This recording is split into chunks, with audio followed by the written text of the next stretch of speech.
Salut tout le monde, c'est le NBA First Talk de la First Team. On est toujours en mode avant-saison, J-9, c'est bientôt parti. Tous ensemble, on a hâte. Et on termine donc les previews avec deux divisions cette semaine. Atlantique aujourd'hui et Southwest jeudi. Donc c'est parti, ça va Erwan à votre tête? Soir, je suis un peu triste. Parce qu'avant de tourner cette émission, on a appris, ce qui n'a rien à voir avec le basket, la disparition de Jean Rochefort. Et ici, on parle de foot, hein, même si ça ne plaît pas à tout le monde. Et on aime aussi le cinéma. Donc voilà, on est forcément un peu triste et on lui dédie cette émission de chat. Thomas Dufont, le 7e art. Ma foi, comme un lundi, tu m'as pas demandé si ça allait, je n'ai pas pu placer ma petite phrase frais dans la matinée, ensoleillé dans l'après-midi. Tu aimes la météo? Non, j'aime surtout OSS 117. Vous me gâtez mon petit lancement, je suis dégoûté. On peut parler de basket. Pour le par cœur, mais non, je connais par cœur, mais ma trop patte, ça préparé. va déjà. Non, je suis pas content. T'es trop préparé, d'habitude tu ne prépares pas. Ça va Thomas? Comme un lundi, avec l'après-midi. Ouais gros, sois un peu plus naturel. Il lit le prompteur en face, un truc de dingue. On démarre justement cette division atlantique avec les Celtics. Vous avez envie d'en parler, nous aussi, parce qu'il y a plein de choses à dire. Il y a eu plein de mouvements. Regardez ça, on voit le tableau justement récapitulatif de cette intersaison. Ça a bougé énormément dans les départs et les arrivées. La masse salariale, 13e. La note de Thomas Dufont pour cette intersaison, elle est de 7. Alors Tom, dis-nous tout sur cette intersaison des Celtics. J'ai l'impression qu'ils ont voulu tout chambouler pour tenter de progresser de manière conséquente. On a tous eu l'impression. Voilà, j'ai envie de dire, quand je vois le départ d'Isaiah Thomas avec une hanche en carton, le départ d'Avery Bradley, Jack Roder, Kelly Olynyk, Gerald Green, Tyler Zeller, Ante Zizic, mais surtout pour l'arrivée de Kyrie Irving et de Gordon Hayward, surtout. Il y a aussi la draft de Jason Tatum. J'ai envie de me dire que notre ami Danny Ainge, qu'on a beaucoup décrié l'année dernière en se disant pourquoi est-ce qu'il ne bouge pas pour aller chercher un pivot, voilà, on a vu tout son génie cet été avec des traites super bien senties, même s'il faudra un peu de temps pour confirmer tout ça. Là, donc, on peut dire en avant-saison que c'est du génie ce qu'ils ont fait cet été. Avec de la réussite, certes, parce qu'ils ont avant tout profité d'une situation avec les déclarations de Kyrie Irving qui voulait partir des Cavs. Ils ont profité d'une situation. D'autres franchises ont voulu aussi en profiter. On pense à Phoenix notamment et tout. Mais les Celtics ont eu de la. C'était intéressant pour les joueurs. Ouais, voilà, ils avaient la monnaie d'échange déjà pour la plus intéressante pour les Cavs. On le savait. Voilà, ils ont profité d'une situation parce que c'était, je pense pas qu'il y a ne serait-ce que 6 mois ou même au sortir pile poil des finales que Danny Ainge avait cette idée-là d'imaginer Kyrie Irving sur le maillot des Boston Celtics. Au crédit de Danny Ainge, ça a été réactivité et de la suite dans les idées, mais ça, je suis d'accord, mais moi je pense surtout d'abord à Gordon Hayward, parce qu'avant l'arrivée en trade de Kyrie, c'est Gordon Hayward. On sait qu'il a visité les franchises du Heat, il était évidemment en discussion avec le Jazz pour prolonger, mais quand ils vont faire ce choix de donner un gros contrat à Gordon Hayward, que lui accepte de devenir, je me dis déjà ça avait commencé de manière très claire et de manière bien sentie. On sait qu'il y a l'affiliation quand même Butler avec son coach. Il était bien au Jazz, hein. Il était All-Star au Jazz. Non, mais il était bien au Jazz. Après, je te dis, moi, je parlais surtout de Kyrie Irving qui, très bien Gordon Hayward, à voir quand même. Maintenant aussi, c'est les Celtics, c'est pas Utah. Maintenant, j'ai envie de voir. Mais le coup Kyrie Irving, voilà, c'était vraiment. Il y avait tiens, tu vois, ils ont sauté sur une occasion qui n'était pas forcément prévue ou pensée quelques mois avant. Alors justement, Kyrie Irving, on rappelle donc ses stats de la saison dernière, mais aussi le trade. Donc c'est contre Isaiah Thomas, Jake Roder, Ante Zizic, un tour de draft des Nets, 2 tours de Miami. Première question concernant cet homme que vous voyez derrière moi. Ça y est, c'est le leader qu'il faut à une franchise où il y a un doute? Mais il est là pour ça en tout cas. Il a 24 ans, il a un vécu pour un mec de 24 ans assez énorme. À 24 ans, je crois qu'on peut presque comparer son vécu, allez, un petit peu moindre, mais à celui de Kobe Bryant. 25 à celui de Kobe Bryant, qui jeune aussi, avait joué des playoffs, avait joué des finales. Bon, avec numéro 2. Il avait gagné plus de titres en tant que numéro 2, mais c'est en ça voilà, que je pouvais le comparer à Kobe Bryant sur l'expérience. Et il prend les tirs décisifs. Ouais, voilà, ça, on sait qu'il peut le faire. Maintenant, il est là pour ça. Il est là pour être le patron, le leader. On se souvient qu'il faisait des cartons sur son début de carrière avec Cleveland, mais que ça gagnait pas de match. Aujourd'hui, il va falloir qu'il fasse des cartons, mais qu'il fasse aussi gagner des matchs dans une franchise très ambitieuse. Donc voilà, il a la croisée des chemins, 25 piges. Voilà. Et avec coach Stevens, ça va forcément fonctionner. Avec Gordon Hayward aussi, c'est une alchimie qui. Tu la sens comment, Tom? Moi, je la sens bien. On a vu sur les quelques débuts de matchs de pré-saison une attaque où on a envie de se faire des passes. C'est important. Maintenant, on sait avec le basket des Warriors que c'est intéressant de courir et de se faire des passes. Et ce mec-là, dans un système bien plus établi qu'à Cleveland, où on sait que c'est tout pour LeBron, qui lui va être dans le 1 contre 1, je me dis qu'il peut faire d'abord des cartons, mais qu'il peut enfin être meneur de jeu. Parce que finalement, on l'a jamais vu meneur de jeu comme on l'entend, c'est-à-dire garder le ballon, gérer le tempo, faire des passes et faire jouer les autres, faire briller les autres. On l'a jamais vu dans ce rôle-là à Cleveland, en tout cas en gagnant des matchs, parce qu'avant que LeBron arrive, il était meneur de jeu, mais il gagnait pas de match. Donc voilà, moi c'est hyper intéressant. J'ai un bon feeling vis-à-vis de cette équipe, évidemment, puisque offensivement, ils ont plein d'atouts. Hein, on n'a pas parlé de Marcus Smart, par exemple, qu'ils ont réussi à garder. On a parlé de Marcus Smart dans le 5, par exemple. Lui, on va le garder sur le banc pour apporter un peu de dureté. Il y a tous ces mecs-là. Voilà, justement, le 5 majeur. Est-ce que l'arrivée d'Irving, pour continuer aussi sur lui, est-ce que ça change toute la phase de cette franchise ou c'est juste la continuité?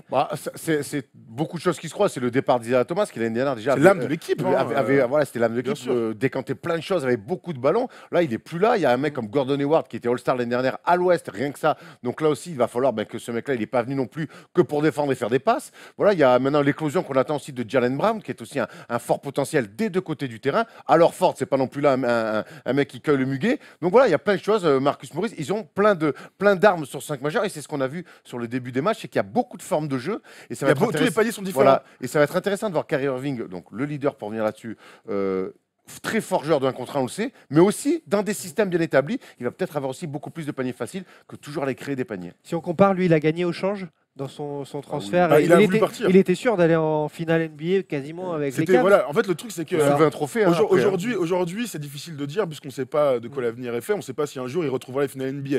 En tout cas, ce qui est sûr, c'est qu'il en avait marre de sa situation à Cleveland. Il a demandé son transfert. On ne le savait pas, mais à la draft, il y a eu plein de rumeurs de transfert en disant moi, je veux déjà me barrer. Il est plus pote avec LeBron. Alors que depuis son retour, LeBron, on avait l'impression que ça matchait quand même entre les deux, entre les finales, entre les titres. Je crois que le titre de 2016 cache des trucs. Cache beaucoup de choses, cache beaucoup la forêt. Du coup, ils sont repartis quand même ensemble. Mais je crois que le titre de 2016, ça leur a donné 1 an de plus de vie en couple. Mais en fait, c'était Ils ont essayé de relancer avec un. Le mariage était déjà consommé. Il y a eu une infidélité qui est.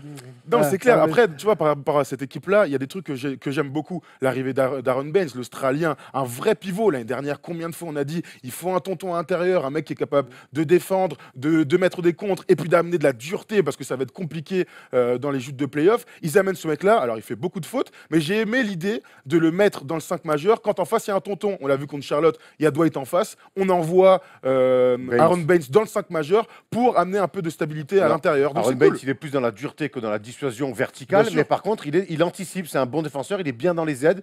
C'est un mec qui a été bien éduqué, donc l'école australienne, formé chez les Spurs aussi après. Donc, il a ce sens du basket. Il était un petit peu barré chez les Pistons, mais c'est un bon joueur, un bon asset autour d'Alor Ford qui va pouvoir un petit peu se délaisser des sales besognes de poste 5. On sait qu'il n'aime pas trop ça. C'est plutôt lui, un talentueux poste 4 qui fait jouer les autres. Et un dernier petit mot sur Jason Tatum, parce qu'on n'a pas cité son nom. Jason Tatum, donc, et Gershon Yabusele, après je te laisserai. Mais Jason Tatum, donc du coup, rookie, qui arrive dans cet effectif où il y a beaucoup d'ailiers, des joueurs qui peuvent jouer du poste 2 au poste 4. Donc voilà. Il va falloir être polyvalent. Voilà, ils sont polyvalents et surtout lui, il va amener un truc que personne ne fait, j'ai l'impression, dans cet effectif, capable de mettre des paniers poste bas. Il est profil mélo, tu lui files la balle poste bas, il va te mettre des fadeaway, il va aller chercher des fautes. Donc c'est très intéressant, il est complémentaire du reste de l'effectif. Et Gershon, vas-y. Gershon, c'est un profil un peu différent, c'est un mammouth. Il a vraiment un profil tanké. Il arrive de Chine où il a mis des cartons. On sait que la Chine, c'est tout pour l'attaque, avec une défense quasi inexistante. Donc voilà, mais il arrive dans une bonne équipe, structurée. Il va falloir qu'il gagne son temps de jeu petit à petit. Mais voilà, Gershon, il a de la concurrence parce qu'on a même annoncé que sur le poste 4, c'est un 4, Gershon.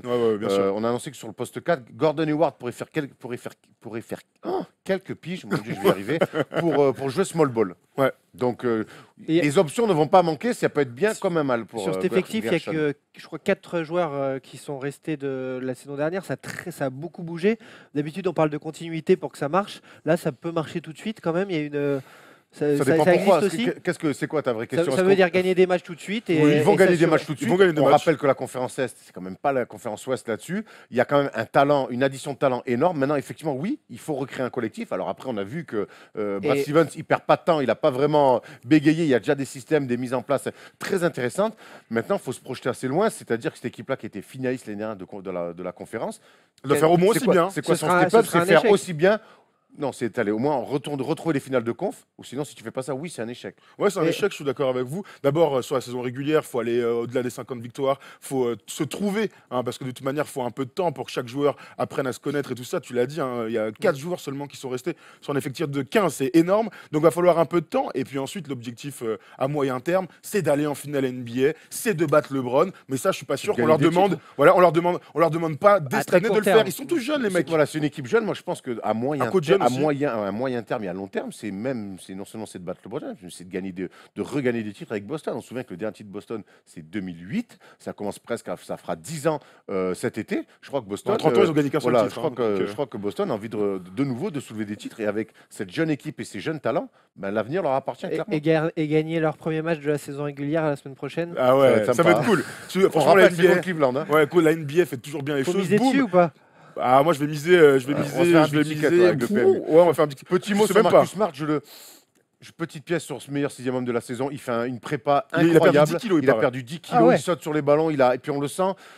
Il libérait un petit peu que Avery Bradley soit parti. Il est beaucoup plus libre dans le jeu. En attaque, il tente un peu plus de choses. Et puis il amène toujours cette énergie défensive. Je le sens comme un 6e homme parfait pour cette équipe. Autre prono, bon, ils vont faire tomber LeBron ou pas? Pas tout de suite, pas cette première année. Je les vois pas avec l'équipe des Cavs, mais 2018, je les vois en finale NBA parce que LeBron sera parti. En 2019 du coup. 2019. On va parler d'une équipe qui ne fera pas tomber les Cavs. Promis, juré et craché, les Knicks de New York. Il y a beaucoup de fans dans le monde entier, en avec France le vent dans le dos. particulièrement. C'est très dur depuis de longues années. Est-ce que ça va aller mieux? On voit les mouvements de cette intersaison avec à nouveau pas mal de changements. Avec le départ controversé de Phil Jackson. On en parlait en fin de saison dernière dans le First Talk. Et puis exit Carmelo Anthony, qui était devenu l'emblème de la franchise de la loose depuis 6 ans maintenant. Derrick Rose, Justin Holiday, Marshall Plumlee sont partis. À l'arrivée, ils ont baissé en termes de masse salariale, mais c'est toujours pas une équipe. C'est toujours... Non, mais c'est le premier jour du reste de leur vie. Exactement. Voilà. Au bout d'un moment, c'est vraiment la phrase parfaite pour cette franchise-là des Knicks. Melo, ça a été un échec, on peut me dire ce qu'on veut. On est loin des attentes. Et ces 2 dernières saisons avec Melo et Phil Jackson, c'était un calvaire pour les fans des Knicks. Donc tant mieux pour Melo, on l'a déjà dit quand on a parlé d'Oxy, qu'il soit parti. Et tant mieux pour les Knicks aussi. Donc maintenant, c'est reconstruire. Enfin, il y a de la masse salariale. Il n'y a plus une superstar qui avec un contrat très compliqué à faire bouger. Il n'y a plus Phil Jackson avec des idées d'un autre temps. Donc voilà, il va falloir repartir. Là, pour le coup, ils repartent à 0. Mais au moins, ils vont vraiment pouvoir repartir. Ton 6 sur 10, justement, dans ta note de ce que tu as mis, Tom, ça veut dire que c'est positif. Il y a le sûr. petit élan. Il y a un embryon de quelque chose déjà. On sait que Phil Jackson s'est fait virer parce qu'il avait en tête de peut-être dégager Porzingis. Donc il était temps de le virer avant. Ça a été limite à un moment donné. Ouais. Avant la catastrophe. Donc oui, clairement, c'est un 6 sur 10 parce que on savait que cette intersaison allait jauger juste par rapport à est-ce qu'il y a encore Phil Jackson, est-ce qu'il y a Melo. Ils ont réussi à les évacuer. On peut parler du transfert Doug McDermott, Enes Kanter et un choix de draft des Bulls 2018 au deuxième tour. Ouais, bon, écoute, c'est pas incroyable, mais bon, il fallait bien dégager le mec de 33 ans qui a un contrat, tu l'as dit, très compliqué. Aujourd'hui, il n'y avait pas un peu mieux à faire quand même. Si, il y avait peut-être mieux à faire. Majeur, il y avait mieux à faire. C'est toujours une équipe. Oui, mais bien sûr, contre Melo. Oui, mais après ils ont essayé de récupérer avec Houston notamment. Ils ont essayé de. Oui, ça marchait pas. Tant pis. Mais ça matchait pas. Les mecs n'ont pas voulu. Donc il fallait qu'il se barre et il s'est barré. Et Kanter, sur un poste de starter, je suis pas convaincu, mais en tout cas, Kanter, ça va mettre des points. Ça va mettre des points. Doug McDermott, c'est un profil de shooter. Il n'y en a pas dans l'équipe. Allez, il y a Tim Hardaway, mais Doug McDermott, c'est vraiment le profil pur shooter. C'est un joueur correct. Voilà, écoute, je te dis, voilà, c'est une équipe pour repartir. Et puis, apparemment, ils vont filer les clés. Starter, il y a Ramon Session qui est déjà blessé. Le truc, c'est que moi, quand je vois cette équipe, mine de rien, je vois du potentiel. Il y a beaucoup de joueurs à potentiel. T'as Porzingis. T'as ce mec, en tout cas, qui a le profil pour être All-Star d'ici très rapidement, finalement, d'ici 2 ans. Moi, je le vois cette année. Cette année ou dans 2 ans. Tu vois, t'as déjà au moins un mec qui a le potentiel All-Star. Toutes les équipes ne peuvent pas dire ça. Donc, t'as ça. Et autour de ça, t'as des jeunes joueurs qui peuvent se développer dans un effectif qui ne vise rien. Donc, c'est important d'avoir ce truc-là. Moi, je pense qu'il y a des attentes autour de Nilikina, ça je l'entends. Mais moi, Kanter, McDermott, s'ils sont plus là l'année prochaine, ça me surprend même pas. Oui, d'accord, mais sauf que ça reste des jeunes joueurs à potentiel potentiel. Je te dis pas potentiel All-Star MVP, je te parle de faire des potentiel bons matchs, tout quoi. court. Bah oui, Ça- attends, McDermott, pardon, mais ça reste un bon joueur. C'est un mec qui peut devenir solide en NBA. Et Voilà. J'entends, mais Moi, c'est- quand je vois Tim Hardaway Jr. qui j'entends, revient mais après faire la seule valeur pour c'est se dire- intéressant de l'avoir. Ouais, mais quand tu commences à construire à reconstruire une franchise comme le font les Knicks, ta valeur sûre, c'est Porzingis. Bah, qu'est-ce qu'on a pas dit Oui, pour vous ça. aussi, mais derrière, McDermott, ça et tout, bon, voilà, c'est sympa, c'est mignon, mais bon, pour l'instant, on est quand même, je reprends ton terme, à de l'embryonnage. C'est Mais si on est minuscule. d'accord, on parle pas de gagner des matchs. Voilà. le retour d'Hardaway, là, tu disais, ça veut dire quoi du coup? Bah, moi je trouve ça cool. Déjà, bah, il met Courtney Lee du coup sur le banc. Courtney Lee qui sort mine de rien une bonne saison l'année dernière, poste 2 qui peut défendre et tout ça, c'est super intéressant. Tim Hardaway Jr. qui revient à Big Apple, moi je trouve l'histoire quand même assez cool et c'est un mec qui sur ce poste-là va pouvoir apporter. C'est bien d'avoir des joueurs de moins de 25 ans à potentiel. Voilà, on ne parle pas de gagner des matchs, c'est juste que ce gars-là qui revient au Bercail, c'est une bonne affaire, c'est bien. Et alors, Bercail, il a été drafté par la Knicks, c'est pas non plus John Starks, quoi, mon ami. Mais il a bien commencé un jour. Oui, mais il a un Il nom. ne reste J'entends. qu'à lui qu'à devenir le nouveau John Starks, et là, je te rejoins, mon ami. il a un nom quand même, il a un beau nom quand même. Ouais, Oui, Tim Hardaway oui. Jr. c'est quand même un Et vrai gars. à l'arrivée, il y a un joueur dont vous n'avez pas parlé qui est français. Joachim Eh oui. Noah, qui ne joue pas pour l'équipe de France, vous le savez. Mais Qui joue plus, ouais. oui. Qui a fait une tellement- campagne. ouais, il a tellement, oui. C'était il y a 20 ans, mon gars, j'ai l'impression. Feu Joachim en équipe de France. Alors, est-ce qu'il n'y a pas une place quand même pour lui finalement? Et apparemment, il a travaillé tout l'été. Il a eu des propos médiatiques pour annoncer qu'il souhaitait repartir de bas, mais repartir. Est-ce que ça peut être positif, une belle surprise de Ça la va me saison? paraître naïf et je vais commencer Thomas là-dessus parce que je sais que tu es un petit peu moins fan du joueur. Moi, j'ai envie d'y croire. Sans déconner, j'ai envie d'y croire à Joachim Noah parce que d'abord, c'est chez mes petits Knicks à moi. Et puis, je pense que ça peut très bien marcher Porzingis, Noah à l'intérieur. Là, tout à l'heure, on a mis de Kanter dans le 5 parce que pour l'instant, c'est ce qui semble à peu près se profiler. Thomas parlait peut-être de Kylo Quinn, mais la vraie solution sur le poste 5 pour moi chez Knicks, Il y a Hernan Gomez pour aussi. starter, ouais, il y a Hernan Gomez. Pour starter, c'est Joachim Noah pour commencer la saison. Redonnons-lui du crédit, redonnons-lui de la confiance. Après, ne tient plus qu'à lui à prouver qu'il mérite cette confiance. Mais Porzingis Noah, on peut causer des problèmes, on peut vraiment emmerder les gens. Les dirigeants des Knicks, ils y croient vraiment au retour en Est-ce qu'ils forme ont de le Noah? choix? Il y a un mec Voilà, qui a. Attends, un énorme contrat. voilà, il a 17 millions la saison. Moi, tu es en train de me dire relançons. Ouais, mais ils ont nanana. mis du monde. Moi, ce que je vois, c'est que c'est l'homme en mousse, notre ami, et qu'il est pété. L'année dernière, il fait une toute petite saison. Il peut plus mettre un panier, notre ami. Et là, sur la pré-saison, il a joué 12 minutes, 9 minutes. Donc, c'est cool. Il va toujours prendre des rebonds. Il y aura toujours une très belle activité. Évidemment que moi, je lui souhaite de jouer des matchs et que sur le papier, c'est complémentaire avec Porzingis. Mais sur le papier, c'est le Joachim Noah de Chicago. Il y a 5 ans qui est complémentaire. C'est pas celui de New York. Même, hein. je vais te dire, même pour starter, je trouve que c'est une équipe avec Porzingis qui défensivement était un peu en galère. C'est pour ça que j'aimerais bien comment starter avec Noah, qui est le meilleur défenseur des pivots et des intérieurs. Donc starter comme ça pour mettre un petit peu d'énergie défensive. Après, il finira avec les mecs. Peut-être finira avec O'Quinn, peut-être finira avec Kanter, qui peut amener aussi lui des solutions offensives. Mais pour starter, j'aimerais bien qu'il y ait Il faut qu'il puisse jouer. Porzingis qui va avoir tous les ballons et Noah qui mette un peu de bois. Là, on a l'impression qu'on parle de son niveau. Moi, je parle de son niveau physique. Après, Mais autant ça a de l'air temps- d'aller pas mieux. jouer. Ouais, mais Ça a l'air après, d'aller fait un bel mieux. été. après, Il a joué avec Melo. vous y croyez après autant de temps out Il de n'a pouvoir pas revenir à un 40 niveau. piges non plus. Bon, il a passé la trentaine. Et quand il signe l'année dernière, t'es pas en train de dire pomper l'up, c'est trop Après, bien. on peut dire que ça fait Il 2 savait ans. qu'il était On peut dire que ça fait 2 ans qu'il joue quasiment pas plus. Donc au moins son corps s'est pas abîmé. Ouais. Ouais, pourquoi pas. Le joueur à suivre, ce n'est pas Joachim Noah, c'est un autre Français, donc le meneur, l'ex-meneur de Strasbourg. Est-ce que là, il s'est blessé donc a mal au ce genou, week-end. ouais. Hein, Il a mal au il était genou, absent de la lourde défaite d'hier soir contre les Nets. Rassurant cette défaite. Ah, Ouais, moins dans le c'est- troisième ouais, quart. Et puis une volée, 36, Ouais, une 34 cata. d'écart, un truc comme ça. Une cata. À l'arrivée, c'est quand même pour nous le joueur à suivre parce qu'il peut peut-être changer et la phase de sa carrière et la phase de la franchise s'il se développe comme Moi, certains l'annoncent. Le mot pour ce joueur-là, c'est patience. Vraiment. On regarde ses stats l'année dernière en pro, c'est pas quelqu'un qui rayonnait. C'était un énorme potentiel que Vincent Collet avait mis sur le terrain. On se rappelle quand même que quand Strasbourg était dans le dur, il a quand même remis Erwin Walker, un Américain de métier. Mais c'est normal en même temps, quand on a 18 ans, on peut pas s'occuper de tout, même en proie. Ça reste un potentiel. Patience. Moi, je veux surtout pas que ce mec-là, on le grille. Franck Nikinas pour être un meneur NBA efficient, pas avant 2 ans, je pense. Ouais. Voilà. Donc ça, il faut se le dire. Il Ça faut va être qu'il dur prenne des d'être minutes. patient 2 ans, c'est très Ouais, long. mais il a 18 ans. Donc Bah ouais, c'est soyons patients. Si à 20 ans, ça devient, c'est déjà un meneur de jeu qui peut Titulaire. plus faire du 12-13 points par match avec 5-6 passes, mais c'est génial. Faut qu'on se rende compte de ça. Ouais, je suis Patience. d'accord. Non, je suis tout à fait d'accord avec toi. Après, il y a des signes qui ne trompent pas. C'est-à-dire que là, j'ai l'impression que la franchise lui fait vraiment confiance. Ils le mettent en avant. Ils ont loué Mais depuis la draft. la patience à New York, ça n'existe pas. C'est vrai, Mais- c'est vrai, mais après, c'est à Nouveau eux cycle. d'apprendre. C'est à eux d'apprendre, c'est à l'environnement d'apprendre et pas de lui en demander trop. Mais en tout cas, c'est sûr qu'il a la tête sur les épaules. Il parle anglais comme moi je parle espagnol, c'est-à-dire très bien. Non, et franchement, j'ai l'impression que ce gars-là est assez mature déjà, donc on l'a dit 1000 fois, hein, assez mature pour pouvoir supporter cette énorme pression qui va lui tomber dessus pendant les mois qui vont arriver. Il va falloir tranquille, quand il va jouer. Moi, ma grande crainte, et je le dis depuis le début, il y a les blessures, mais il y a aussi comment il va se comporter dans les matchs.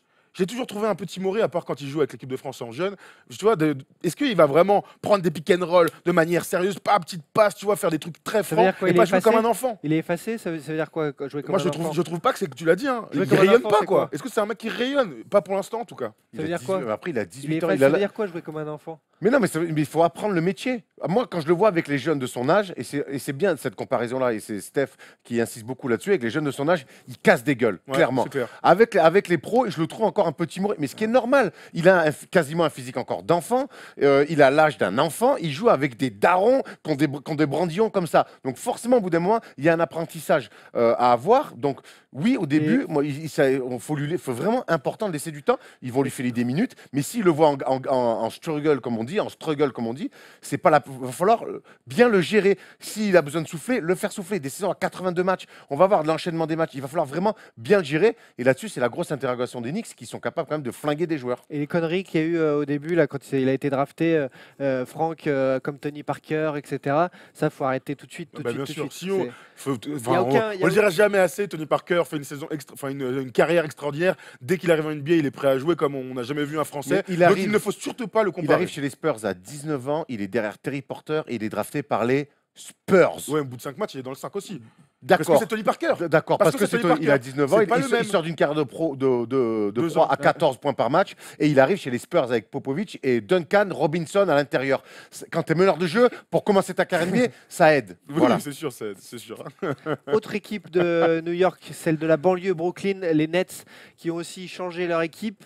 Ils faisaient le pire, ils veulent faire un peu mieux cette saison. Les départs de Lopez, Justin Hamilton, McDaniels, Nicholson, des arrivées pour remodeler ce 5 avec le Laker D'Angelo Russell, Timothée Mozgov, Demarec Carroll, Tyler Zeller, Yakuba Ouattara également. Ça veut dire que là aussi, c'est une franchise qui se reconstruit positivement. Et elle est à vendre, hein, d'ailleurs. Le propriétaire, là, il veut récupérer quelques milliards. 2 milliards, ça, je crois, un truc comme ça. C'est Pacotille. Donc, c'est plutôt positif. Une note de 6 sur 10. Ces changements-là à Brooklyn, ça peut pas être pire, c'est ça? Le truc, c'est que cette équipe n'a pas de choix de draft. On se souvient des trades avec Boston pour Garnett et Pierce, ça a été le pire choix qu'on ait pu voir. Mais en faisant ce trade, Brook Lopez, D'Angelo Russell, enfin, tu as un jeune joueur à potentiel. Et c'est ce que cherchent aujourd'hui les joueurs, les franchises, d'avoir des jeunes mecs sur qui se baser sur, 2-3 ans. Et avec ce gars-là qui, mine de rien, même si c'est un petit con,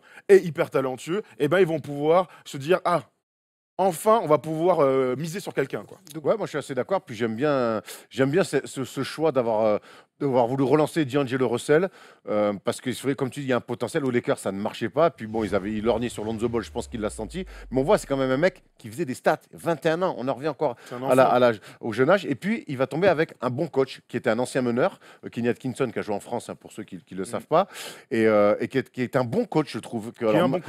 Qui met des choses en place. Alors, c'est pareil, il part de très très loin avec un effectif très compliqué. Mais en tout cas, D'Angelo Russell va peut-être trouver en Kenny Atkinson un mentor. En tout cas, c'est tout ce qu'on lui souhaite parce qu'on sait que c'est un mec à plein de talent. Sur les quelques premiers matchs de pré-saison, là, on a vu une équipe un peu plus collective. D'Angelo Russell qui a les clés, qui fait des passes, ça fonctionne. Bon, c'est de la pré-saison. Est-ce que c'est quand même de bon augure finalement, et pour lui et pour la franchise, de lui filer les clés? Tu l'aurais fait? Oui, bien sûr. Non, mais de toute manière, moi je trouve ça de bon augure. Je regarde ses stats, c'est que de la pré-saison, mais bon, c'est des temps de jeu hyper courts, environ 23 minutes de moyenne. Il est à 19 points, 9 points et 16 points, donc encore un peu irrégulier. Mais on sent déjà un gars qui est en confiance. Tu vois, moi, je l'ai toujours reproché de ne pas avoir de canne, de ne pas être capable d'aller finir au cercle, d'avoir tout ça. S'il arrive à modifier cet aspect de son jeu, ça va devenir comme je l'ai toujours dit, un mec qui va taper la porte du All-Star Game. Parce qu'il a ce talent-là. Les gauchers force au pick and roll, qui sont capables de scorer et avoir des crises à 3 points. Voilà, c'est parfait. Et là, il va être première option. Il joue avec Jeremy Lin dans le 5 majeur. Ça va être très bien de le voir comme ça avec un mec à qui peut lâcher la balle et laisser un peu monter le ballon. L'association avec Jeremy Lin, un bon vétéran, fiable, qui lui part pas dans tous les sens, fait pas n'importe quoi. Ça peut être intéressant. Il est plutôt bien entouré, je trouve, D'Angelo Russell chez les Nets. Et c'est en ça que j'aime bien le move de Brooklyn. Regardons le 5 majeur. Donc avec cette équipe, c'est bien parti pour faire décoller sa carrière finalement. C'est l'endroit plutôt idéal. Il y a des ballons. Il y a du ballon, il y a une alchimie jeune joueur d'expérience et apparemment pas forcément de guerre d'ego, de problème comme il peut y avoir ailleurs. J'espère pas, il ne peut pas gagner un match. Si tu commences à avoir des guerres d'ego quand tu es au bout du relax. Tu penses vraiment que c'est une équipe qui est de fond de cale? Ah bien sûr. Attends, c'est une équipe l'année dernière qui a 20 victoires. Moi je leur souhaite de faire mieux cette année. Je leur dis pas de viser les playoffs, je leur dis pas tu fais 25-30. Avec Mozgov, tu peux voyager. Démarrer Carroll, je pense que là, on va avoir beaucoup moins d'attentes sur lui que ce qu'il y avait à Toronto. Donc, il va peut-être remettre des paniers à 3 points, comme il faisait à une époque. Qui sait une campagne de playoff. Et puis, Hollis Jefferson, voilà, qui est un bon soldat. C'est plus fort que la saison dernière, non? Bah oui, parce que l'année dernière, on se souvient, on s'est souvent moqué d'eux parce qu'il n'y avait pas de meneur. Jérémy Lin était blessé tout le temps. Ouais, Jérémy Lin, en plus, était blessé. Là, ils arrivent avec un vrai backcourt, donc Lin, Russell, en espérant que Lin fasse une saison complète. Et derrière, ils ont des soldats. Il s'est fait les dreads. Ouais, c'est clair. On a vu la sortie, tu vois, Jérémy Lin. On a vu la sortie de Kylian Martin, catastrophique. Et la réponse, beaucoup plus drôle. La réponse était plus drôle, mais catastrophe. Kylian Martin qui dit en gros, arrête de prendre pour un noir. On va expliquer, voilà, ça dit à Jérémy Lin qui se fait des dreadlocks d'arrêter de se prendre pour un noir. Parce qu'il s'appelle Lin. Parce que les dreadlocks, apparemment, ne seraient en 2007 fait que pour les noirs. Et la réponse de Jérémy Lin, c'est mais il me semble que tu as des tatouages chinois. Voilà. Fin du game, merci, bonsoir. Buzzer dans la gueule, à dégager. Bravo Jérémy Lin, qui a oublié d'être con, Jérémy Lin. Oui, il a fait un merde. Voilà. Quand même. Premier match de saison pour ce 5 face aux Pacers, ça va être direct une première défaite. Oh, c'est un bon match de mouille, une bonne guerre de tranchée. Pas le regarder, une bonne guerre de tranchée pour lequel je vais surtout pas me lever. C'est clair. On a fait le tour de ces Nets, on a fait un petit mot sur Yacouba Diawara, le français, qui a une vraie carte à jouer. Ouattara, Yacouba Diawara, forcément, il fallait la faire. Yacouba Ouattara qui sort d'une très belle saison avec Monaco, qui a un bel à tête, qui a toutes les qualités physiques et même de basket pour pourquoi pas trouver une place dans une équipe où il va y avoir des spots à prendre en rotation. Donc, il va aller en D-League lui aussi. Un petit peu, ouais, mais en tout cas, il est dans le bon wagon. Il a le physique pour jouer NBA, clairement. C'est un bel athlète, notre ami. Équipe de premier plan, allez, on repasse au haut de tableau avec les Raptors de Toronto. Il y a eu des mouvements, il y a eu à nouveau... Des prolongations aussi. La prolongation, c'est surtout la prolongation, de Kyle Lowry, Serge Ibaka, Norman Powell, avec ce contrat max. Ouais, un très beau contrat de Kyle Lowry, mais quand je vois, ils ont quand même lâché des mecs importants dans l'effectif. Démarrer Carroll, on sait qu'il l'avait amené pour plutôt cher. Corey Joseph, qui était quand même le backup attitré, qui sort de 2 bonnes saisons. Ouais, Patrick Patterson, qui est là depuis longtemps et qui était important dans l'effectif. Et puis Jet Tucker, qui est arrivé tel un LeBron stopper qu'il n'a jamais été. Derrière, CJ McCollum qui arrive, voilà, pour le plus important. CJ Miles, parce que McCollum, ça aurait été un vrai gros coup. Ouais, c'est clair. Ouais, évidemment, CJ Miles qui va arriver dans le 5. Et la grande question, c'est ils ont prolongé nos amis là. Ils font confiance à leurs 5 majeurs, donc qu'on va pas tarder à voir. Ok, très bien, on sait que ça marche. Ils avaient rajouté Ibaka à l'intersaison. Je n'étais pas complètement emballé. Ça s'est plutôt pas mal passé. Donc ce 5-là a de la gueule. Il rajoute un poste 3, CJ Miles, qui est moins défenseur que Démarrer Carroll. Mais pour le coup, lui, on peut être sûr qu'il va mettre dedans. Donc ça peut peut-être amener une alternance offensive sur le poste 3. Vraiment. Maintenant, stéréotypé. Voilà, quid de Valanciunas et quid du banc. Tu l'as dit, Corey Joseph, Pat qui s'en vont. Ça fait quand même deux cadres du banc qui ne sont plus là. Non, c'est sûr que... Lowry, est-ce qu'il méritait le max? Le truc, c'est, tu vois, en fait, le truc de Toronto, il est simple. C'est une équipe qui gagne des matchs. On peut dire ce qu'on veut. C'est une équipe qui gagne des matchs en saison régulière et qui joue le très haut de tableau à l'Est et qui, chaque année, se fait taper par LeBron. Mais bon, tout le monde se fait taper par LeBron dans la conférence Est. Donc, est-ce que tu casses cette bonne alchimie? On sait que Toronto est une franchise de losers. Ils n'avaient jamais fait de playoff, ils n'avaient jamais passé de tour de playoff avant cet effectif-là. Moi, je trouvais ça normal de prolonger Kyle Lowry pour $100 millions. Ils avaient passé des tours de playoff. Ils avaient fait une demi-finale de con face à Philadelphie.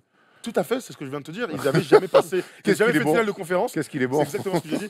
Donc voilà, ils ont prolongé Ibaka qui était là. On sait qu'il est très attaché lui aussi au GM de la franchise. Donc forcément, ils ont joué la continuité, mais on va pas leur taper dessus. pour jouer la continuité. Certes, ils gagneront jamais. Certes, ils iront jamais en finale. Mais moi, je préfère être troisième chaque année et d'aller en finale de conférence ou en demi-finale de conférence que de repartir de zéro et de tout faire péter. C'est toujours ce problème-là. Effectivement, Kylori, tu dis, bon, tu as peut-être l'impression que tu es arrivé au bout de ce que tu pouvais faire avec lui. Il fera peut-être pas mieux, mais il fera aussi bien. Donc, qu'est-ce que tu fais? Tu te retrouves à déjà tout casser, mais pour faire quoi derrière? On peut pas non plus mettre des choses en place pendant des années, dire, bon, mais c'était pas mal, mais là, vas-y, on va tenter autre chose. Ils ont filé le max à Kylori. J'ai envie de te dire qu'ils ont bien fait et que cette année, ça restera une équipe pour la gratter en espérant peut-être qu'ils se subliment. Sachant qu'ils jouent déjà le très haut niveau de la Ligue, ça se joue quand même à ce niveau-là à des détails. Ça veut dire qu'en améliorant un petit peu par-ci par-là leur équipe, ils ne peuvent pas aller gratter un peu plus de matchs, un peu plus de... avec quand même une traction arrière qui est une des meilleures NBA. Bien sûr. Qui est l'une des meilleures NBA, mais qui n'est pas assez forte pour faire tomber des grosses équipes. Ils ne peuvent pas continuer de progresser. Moi, je pense que leur progression aujourd'hui, elle va être dans l'alternance offensive. Il y a un grand qui s'appelle Jonas Valanciunas. Qui est toujours là, on ne sait pas pourquoi. Tu nous en parles souvent. Ici. Bah oui. Mais oui, et avec Steph, on a souvent ce débat-là. C'est qu'au bout d'un moment, donne-lui la balle. C'est un pivot qui défend, qui peut mettre des paniers, qui met ses lancers francs et qui peut poser énormément de problèmes aux autres franchises. Moi, je suis sûr que contre Cleveland, Valanciunas, il peut poser des problèmes. S'il joue les Warriors, il peut poser des problèmes. Et l'année dernière, ils sont tombés dans un excès où ils l'ont quasiment plus utilisé et ils finissaient même plus les matchs. Alors c'est dû à quoi c'est dû à quoi? C'est dû à ce fantasme du small ball où tout le monde veut jouer small ball, mais tout le monde n'est pas les Warriors. Et je crois que les Warriors, si un jour on veut vraiment les embêter, il va falloir peut-être appuyer là où ça fait mal. Et là où ça fait mal chez les Warriors, c'est le poste 5. C'est là où ils ont une vraie faiblesse. Si tu veux continuer à jouer des postes 4, à mettre des mecs en bugne-à-bugne avec Kevin Durant, avec Klay Thompson, Draymond Green et Steph Curry, vas-y, chef. Hein. Mais ça sera moins fort. Je me dis qu'ils sont pas plus cons que nous et qu'ils l'ont remarqué, qu'il y a un problème avec Valanciunas à un moment donné. Moi, je comprends pas qu'il soit toujours là en fait, parce que comme tu le dis, Erwan, il est mal utilisé, sous-utilisé. On dit ça comme on veut, mais dans tous les cas, il a pas la balle dans les moments chauds. Donc au bout d'un moment, il faut peut-être changer. Ils ont derrière des mecs, l'Autrichien Potel qui est là. Pourquoi pas le faire jouer lui dans le 5? J'en sais rien. Et Lucas Nogueira qui lui est plus défensif. Donc pourquoi pas changer complètement la manière de jouer. Moi, ce dont je suis sûr, c'est que l'alternance sera importante, mais c'est surtout comment va progresser DeRozan. L'année dernière, il fait une saison à 27 points. C'est notre joueur à suivre d'ailleurs. Comment ces mecs-là, Kylori, qui est plus vieux lui, mais comment ces mecs-là en playoff vont enfin progresser? Comment tu peux me sortir une saison à 27 points et encore faire des campagnes de playoff à 32% au tir? Elle est là, la bascule. T'as une star qui est là, un all-star en puissance. Il faut que ce mec-là, je sais pas, aille voir un psy et dise: j'ai un problème, j'ai un problème. Un sophrologue. Un sophrologue, exactement. J'ai un problème en playoff, fais-moi, faut que je change. Tu penses qu'il en est capable? J'espère pour lui. Moi, un mec qui met 27 points par match, je pense que oui, il a que 27 ans. J'ai de sérieux doutes. Il a que 27 ans. 27 ans, c'est jeune, mon gars. À 27 ans, pardon, moi, c'est jeune. Il est installé dans une franchise où il est chez lui, qu'il a signé, avec qui il a une confiance totale. On lui file tous les ballons. Ça fait plusieurs campagnes de playoff qu'il fait 3. Ça fait au moins 3 ou 4, et c'est toujours pareil. Et il a 27 ans, il n'en a pas 24 ou 25. Il y a des mecs qui ont 25 ans, et en playoff, ils bégayent 1000 fois moins que lui. Moi, ça, je l'entends. Moi, je dis juste que tu peux te casser les dents 4 fois de suite. Si la 5e, tu fais une perf, et ben on dira: oh, alléluia, bravo, ça servi de leçon, l'expérience et machin. Donc là, c'est la star, il faut lui donner. Au bout de 32, t'as plus de dingo. Hein. Oui, mais au bout de 32, il a que 27 ans. À force de se casser les chicots, frère, 27 ans, t'as un sourire en piano, tu ressembles plus à rien. Non, mais moi, je veux bien. Il a que 27 ans, Erwan. Moi, j'ai d'énormes doutes sur DeRozan en saison régulière. Alors, on va passer notre année à dire bravo aux Safan en playoff, mais voilà, mais j'ai des vrais doutes. Et donc des doutes, on peut les ressortir des matchs. C'est une équipe qui va plafonner pour toi. Oui. Plafonner dans le haut. Plafonner haut, mais plafonner. Mais plafonner dans le haut, ça veut dire qu'au lieu d'être 3e, il pourrait être 4, 5 ou... Moi, je trouve que, mine de rien, tu vois, Boston leur est passé devant avec le temps. Washington, pour moi, leur est passé devant l'année dernière. Et cette année, on le verra tout à l'heure dans mon top 8 de l'Est, je vois même aussi Milwaukee leur passer devant cette année. Il y a des équipes qui sont dans des spirales, pour moi, plus positives que les Raptors. Justement dans un cycle un peu plus négatif, ça peut vite aussi mal tourner pour cette équipe qui... Non, parce qu'ils ont un socle facile. Ils seront en playoff, ossature solide. Bah oui. On sait en saison régulière ce qu'ils vont nous apporter. Par contre, c'est une équipe en playoff, c'est la pièce en l'air à chaque fois. Et j'ai l'impression qu'elle tombe jamais du bon côté. Allez, on continue notre tour de cette division avec les Sixers de Philadelphie. Eux, il y a beaucoup d'espoir, mais maintenant, ça fait plusieurs années. Alors, on voit les mouvements, les changements du côté des arrivées avec à nouveau un rookie et beaucoup d'attentes. Markel Fultz. On a eu quoi? On a eu l'arrivée d'Amir Johnson aussi. Ouais. Et puis, les départs, Thiago Splitter, Gerald Anderson. À l'arrivée, cette équipe, c'est une note de 7 sur 10 de Tom pour cette intersaison. l'arrivée de JJ Redick aussi que j'ai pas mentionné, de McAdoo. C'est de bonnes choses et c'est l'année pour vraiment faire quelque chose et arrêter d'être juste l'espoir. Bah oui. Non mais ça reste des espoirs un petit peu comme on a dit. Oui, mais c'est vrai que c'est l'année maintenant. On a ça. Enfin, ça fait combien de temps qu'on dit trust de process, non. C'est maintenant. Moi, j'entends, je dis pas. C'est quoi, c'est maintenant? C'est gagner des matchs. Je ne dis pas de faire les playoffs. Je dis, il est temps que cette équipe gagne des matchs. Là, c'est bon. On a compris. Ils ont récupéré plein de super potentiels. Ben Simmons, Markel Fultz, Joel Embiid. On a compris. Jahlil Okafor. Ils ont vraiment du talent. Ils sont très jeunes, certes, mais on a vu des jeunes gagner des matchs. Les Warriors, à un moment donné, ils se sont mis à gagner des matchs comme ça. Voilà, on n'a pas su expliquer pourquoi. Si, en fait, Steph Curry a arrêté de se blesser. mais voilà, peut-être qu'il faut que les blessures les laissent tranquilles. Ça, on est d'accord. Hein. C'est peut-être le facteur le plus important de cette franchise, c'est qu'ils arrêtent tous de se péter. Joel Embiid est déjà blessé. Bon, ça rend ouf, mais bon. Donc voilà, donc si cette équipe est en bonne santé, moi, je veux que cette équipe gagne 35 matchs cette saison. 35 matchs, une vraie progression. Moi, c'est là où je te rejoins. Alors, c'est bien trust de process, effectivement, il y a toute la com et tout. Mais maintenant, cette année, c'est être dans la course au playoff et peut-être à 10 matchs de la fin se dire allez, on peut encore accrocher la 8e place. Ne commençons pas à rêver aussi sur cette équipe-là. Moi, je finalement, Fultz vient d'arriver, Ben Simmons n'a pas joué depuis un an. Il y a des incertitudes autour d'Embiid et surtout ensemble, ils ont un vécu collectif qui est très faible. Il y a des valeurs sûres, genre Bob Covington qui est là, poste 3 solide et bien tout. Sûr. Mais voilà, JJ Redick arrive avec de l'expérience. Saric sort d'une bonne saison rookie, mais piano, les gars, vraiment quoi. Gagner des matchs, 30, 35 matchs, être dans la lutte pour la 8e place. Ça sera déjà bien. Être dans les 10 à l'Est, déjà, ça sera déjà un bon premier pas. Ouais, clairement, il y a un petit mec dans les mouvements, parce qu'après, on va parler d'autres choses. C'est Sergio Rodriguez qui part de NBA, qui va au CSK. Hein, dans la plus grande tranquillité du monde. En tout cas, au revoir à Tchatcho qui nous a quand même régalé l'année dernière avec 2-3 actions bien santées. Pas sûr que c'est la meilleure des nouvelles pour notre ami Léo Westerman. Hein. Ils sont 3 sur les postes de 3. Ça va vite être réglé entre Nando. Ils ont pas le même profil. Bah ouais, on n'est pas là pour parler Euroleague, Erwan, calme-toi. Le joueur à suivre quand même, Ben Simmons. Le joueur à suivre, Ben Simmons, qu'on a vu en pré-saison plutôt dans un rôle de meneur. Est-ce que c'est ce qui va lui convenir le mieux pour l'instant pour revenir? C'est dingue cette affaire. C'est fou. C'est Babac à Phoenix. Et c'est non, pas Phoenix, à Atlanta plutôt. Parce que Phoenix, je suis pas le meilleur. Hein. Non, mais il joue 4 et il monte la balle, il a des trucs, il a des fulgurances. Là, je suis très étonné justement. Parce que pour moi, c'est la Marodome aux Clippers. Ou LeBron, c'est son année rookie. C'est des mecs qui ont des grands physiques et tout ça. Moi, j'étais persuadé que ce mec-là allait jouer poste 4 et monter la balle comme LeBron. Tout le monde fait ça de nos jours. Draymond Green le fait très bien. Mais là, sur les scrimmages du début de saison, sur les entraînements, sur les premiers matchs, il joue meneur de jeu dans le sens le plus clair du terme. Il prend la balle, on le file la balle, tac, il annonce les systèmes. Il y a Markel Fultz qui est dans son équipe, où il y a DJ McConnell qui est là. Non, c'est lui qui a la balle. Boum, boum, il fait des passes, il fait des trucs. Moi, ça m'étonne. Je pense qu'il va évoluer parce que le meilleur exemple, c'est LeBron. Saison rookie, il est meneur de jeu, la Marodome, tout ça. Mais tout le monde, tu vois, part sur le poste 3-4, continuant en touchant beaucoup, 1-2-3, en touchant beaucoup la balle, mais en ayant ce rôle quand même plus près du cercle et d'être de deuxième larron. C'est une influence énorme dans le jeu. Moi, c'est ça qui m'a régalé chez Ben Simmons sur ce qu'on a vu sur ses premiers scrimmages. C'est vraiment cette influence dans le jeu, cette envie de faire la passe, mais cette capacité aussi à scorer et à jouer plutôt juste et à mettre beaucoup de rythme. Chaque fois, ce que j'aime bien, c'est le relance. C'est une équipe, les Sixers, avec Ben Simmons et Markel Fultz aussi, qui va relancer, qui va courir. On sait que Joel Embiid est plutôt véloce. On sait que Jahlil Okafor l'est aussi. Donc voilà, c'est pas mal. Et le petit français Timothée Cabarro va pouvoir s'éclater avec ces mecs-là. Et ce choix de lui filer la balle plutôt qu'au rookie Markel Fultz, c'est un choix du coup vraiment tactique. C'est parce que le rookie n'est pas encore prêt du tout. Non, j'ai l'impression que c'est un choix tactique. Tactique, écoute, c'est un choix de coach.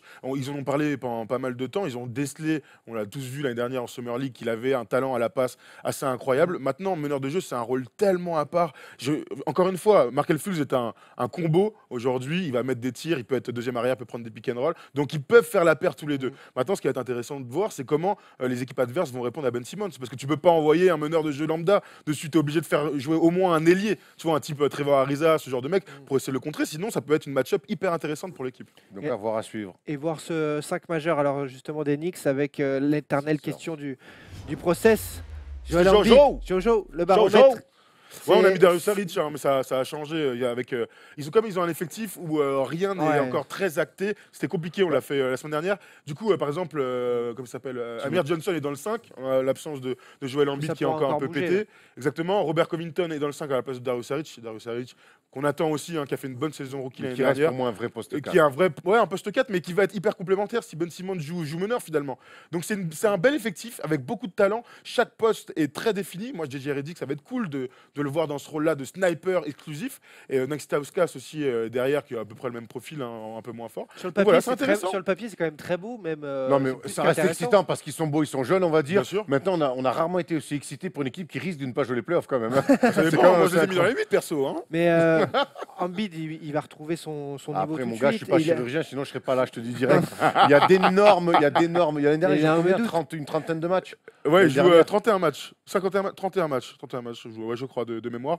Donc voilà, C'est là il est compliqué encore un peu d'imaginer blessé. qu'il va pouvoir physiquement que tenir. Alors. C'est sait pas, évidemment, c'est la crainte de ces mecs-là. Moi, et tu l'as dit, on n'est ni chirurgien ni devin, donc c'est impossible de savoir. Nous, on souhaite juste Ouais. que ce mec puisse jouer. Parce que les grands talents, on veut les voir sur le terrain. sont tous à Et leur meilleur enfin, un niveau, ils joueront tonton les qui a playoffs. du talent comme ça, qui a de S'ils l'affluence. sont tous à leur niveau, ils joueront les Mais playoffs. même de cette année. Oui, mais Même bon, cette c'est un année- si énorme. Mais hein. même cette année, je suis pas sûr tout de suite qu'ils peuvent jouer les playoffs parce qu'on le verra tout à l'heure. Il y a quand même des équipes derrière qui ont revanchardes et qui ont un peu plus d'expérience. C'est vrai.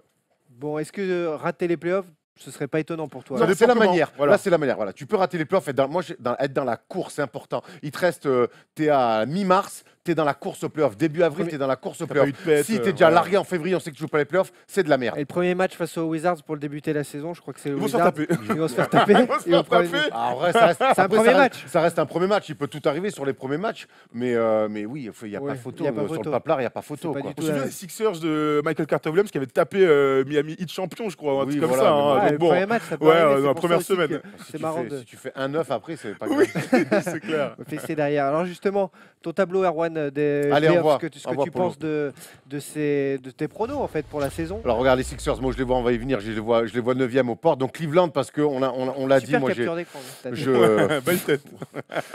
c'est Cleveland, je les vois plus fort avec un LeBron. Je pense qu'il a envie de faire fermer des bouches avec le départ après le départ de Kyrie Irving. Washington, que je vois, c'est une équipe, je le disais tout à l'heure, qui évolue, qui est dans la continuité. Donc contrairement à Boston, qui certes a une belle équipe, mais qui va peut-être collectivement être un petit peu plus en retard par rapport à Washington, qui a un peu plus de vécu collectif. Milwaukee, qui va continuer d'évoluer en 4e position et qui passe forcément devant les Raptors. Je les vois plus jeunes, plus frais, avec un peu plus la dalle aussi. Miami, 5e. Qui évolue, là, j'adore Kelly Olynyk. Je ne sais pas si vous l'avez vu, tu as vu un petit peu Tom les matchs. Qu'est-ce qu'il apporte de la justesse dans le jeu avec Hassan Whiteside, ça marche très fort. Les Hornets, malgré la blessure de Nico Batum, on lui souhaite d'ailleurs de revenir le plus vite possible. Ouais. 7e, l'arrivée d'Oitor doit amener les choses. Et mon choix, ça a été là le plus compliqué. Je vois Détroit. Parce qu'il y a quand même un peu plus d'expérience. Avery Bradley est arrivé. André Drummond va redevenir un basketteur. On lui Je souhaite. ne peux pas imaginer les choses autrement. Ouais. Donc je vois cette équipe avec un peu plus d'expérience, Reggie Jackson à la main, et les Philadelphia Sixers, être un petit peu court pour les playoffs, pour revenir sur la saison 2018-2019 avec vraiment les crocs pour découvrir les playoffs. Et les Knicks en 10e position parce que c'est les Oh, Knicks. tu t'es Clin juste fait un clin kiff, d'œil. hein, ce enfoiré. Fallait mettre un 10e. Tom, ça te plaît ce prono et Bah, moi, je ce suis pas sera- d'accord sur tout. Hein. Je suis pas d'accord sur tout. Dès le début, d'ailleurs, sur le top 3, je crois que je suis pas d'accord parce que moi, Boston, je les vois clairement 2e derrière Cleveland. Donc voilà, on pourra le voir après. Et puis surtout sur la 8e place. Et vous pensez je pas vois qu'ils Philly. vont pas refaire le coup de l'an dernier, Qui ça? Boston? Boston, on se rappelle que l'année dernière, ils sont champions de la Ah ouais, conférence c'est pour ça. Est, enfin champions en saison régulière, parce que c'est une toute petite saison. Il y a 3 équipes qui sont à 51 victoires, c'est moche. Toronto l'année dernière est aussi, Boston 53 victoires, ce qui est peu. À contrario, en face 67 victoires pour les On Warriors. peut les voir, t'es 8. Hein, voilà, on peut voir mes 8.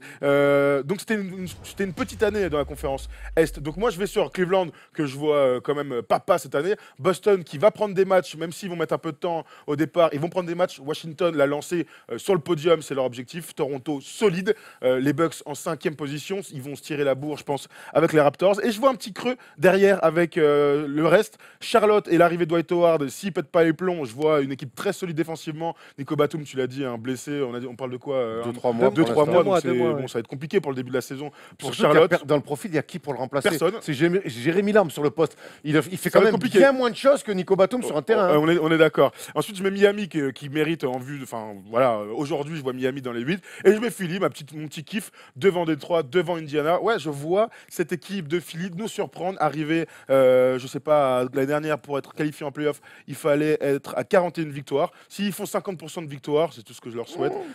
Oui, c'est Ça très fait un élevé. énorme step. hein, Pas quand de même. blessés.